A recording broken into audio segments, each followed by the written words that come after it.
अस्सलाम वालेकुम दोस्तों, आवां अब्दुल्ला गडानी। दोस्तों, अफ़सोस सां चवणो थो पए त रोज़ाना असांजा माण्हू मारिया वञनि था पिया, कॾहिं क्रिमिनल ॾोहारनि जे हथां त कॾहिं जेको आहे असांजे सिंध पुलिस हथां, कॾहिं वरी बाअसर सरदारनि जे हथां। असांजी सिंध जे अंदरि को कानून कोन्हे, को निज़ाम कोन्हे, अदालतूं ख़ामोश आहिनि, रोज़ाना माण्हू मारिया वञनि था पिया। काई जेको आहे असांजे अवाम जी का वारसी कोन आहे। ॾिठो वञे त हिकु तरफ़ नादर जमाली खे जेको आहे बेगुनाह क़तल कयो वियो, त ॿिए तरफ़ कैलाश कोहली खे बेगुनाह क़तल कयो वियो। सो अव्हां खे ॿुधाईंदो हलां त नादर जमाली हिकु इज़तदार शरीफ़ माण्हू हुयो जंहिंखे नाहक क़तल कयो वियो, ऐं उन वटि जेको आहे हज़ारे एकड़ ज़मीननि जो उहो मालिक हुयो। ऐं उन जो वॾी ॻाल्हि इहा आहे त उन जो जॾहिं भाउ खे क़तल कयो वियो कुझु वक़्तु पहिरियां ज़ाकिर जमाली खे, त उन पंहिंजे भाउ जो जेको आहे खून उहो माफ़ करे छॾियो, उन जो पलाद न आहे वरितो। ऐं हू हिकु सखी माण्हू हुयो ऐं उन जो उताक हलंदो हुयो, इज़त वारो माण्हू हुयो।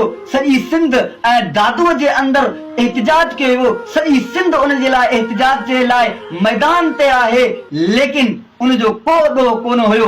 अगरि उन जो ॾोह हुयो त उन खे अदालत ताईं पेश कयो वञे हा, उन खे अदालत में पेश न कयो वियो, उन खे जेको आहे बेगुनाह क़तल कयो।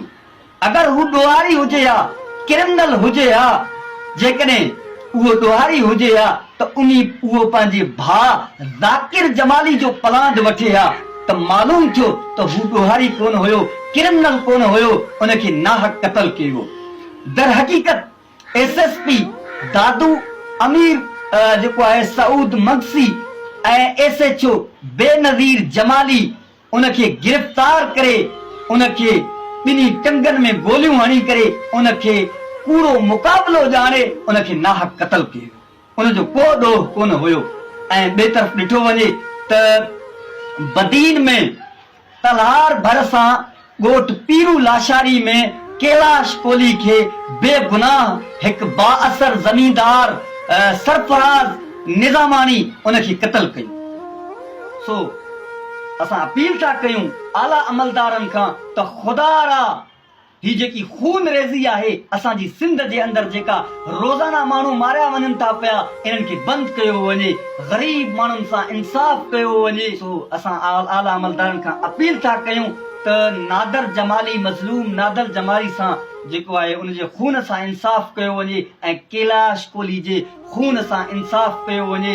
ॿिन्ही मज़लूमनि बेगुनाह जेको आहे उन्हनि जे खून सां इंसाफ़ कयो वञे, उन्हनि जे कातिलनि खे गिरफ़्तार करे अदालत में पेश करे उन्हनि खे सख़्त सज़ा ॾिनी वञे। अस्सलाम वालेकुम।